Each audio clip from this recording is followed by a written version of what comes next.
Hello guys, welcome back to my channel and welcome back here at Tokyo, Japan. So bali ibang train line na naman po yung sinakyan natin and bumaba tayo dito sa may isang train station kung saan malapit po yung Tokyo Tower. So galing po tayo ng Shibuya kanina.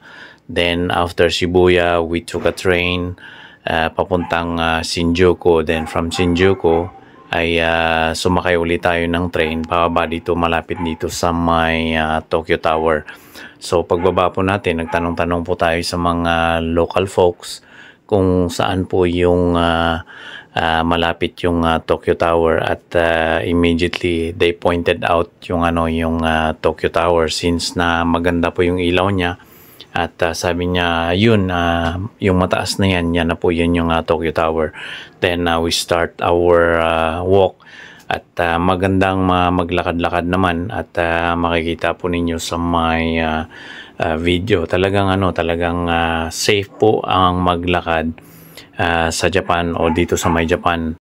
So yan po yung view walking from the train station going into the Tokyo Sky Tower at ito is one of the prominent structure design na makikita po ninyo o makikita natin dito sa may Japan at pinasok po namin yan since the angle para sa picture at video ay napakaganda yung site na yan, kaya pumasok na rin po kami dyan at kumuha ng picture at saka video.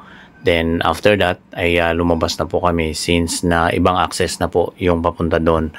And ito, bali yan po yung lumang design or mga makalumang bahay or pamayanan kung saan ay isinabuhay po nila, kung saan ang Tokyo Sky Tower ay nakatirik or nakatayo noon. So yan yung area na yan.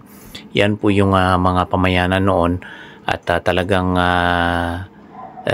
nilagay nila as a miniature design yung mga bahay at saka ginawan talaga nila skillfully para may preserve kung ano po yung area kung saan nakatirik yung Tokyo Sky Tower or yung nakatayo itong prominent landmark na to of Tokyo. So yan, kinunan ko na lang po yung yung Tokyo Sky Tower. Kung makikita po ninyo, bali mula taas pababa at hanggang dyan lang po tayo, yung medyo pinopokus ko po, hanggang dyan lang po tayo inalaw na makaakyat. So bali mula dyan sa baba hanggang dyan sa sa may finokus ko, hanggang doon lang tayo and sa pinakataas nun ay hindi na tayo pwede. So yan, binalikan ko lang yan since na ito ay sa may angle na naman to sa kabila at yan ay bali pinakita yan kung gaano kataas itong Tokyo Sky Tower at ang pinopokus ko ngayon ay parang bola po yan. There's some kind of a write-ups dyan. Nagdi-describe kung paano nila nakita yung bola na yan. So yan po yung view pag nandun na po kayo sa may 65th floor at talagang kinunan ko na po 360 view ng location at kung saan nasa 65th floor kami ay talagang napakaganda, very amazing ang lugar, glittering lights at this is Tokyo be like during the night when you are at the Sky Tower at 65th floor. So yan po, talagang napapamangha po kaming lahat. Ang dami pong mga turista kaming nakasama diyan sa taas at talagang kuha din sila ng mga pictures and videos at doon sa taas.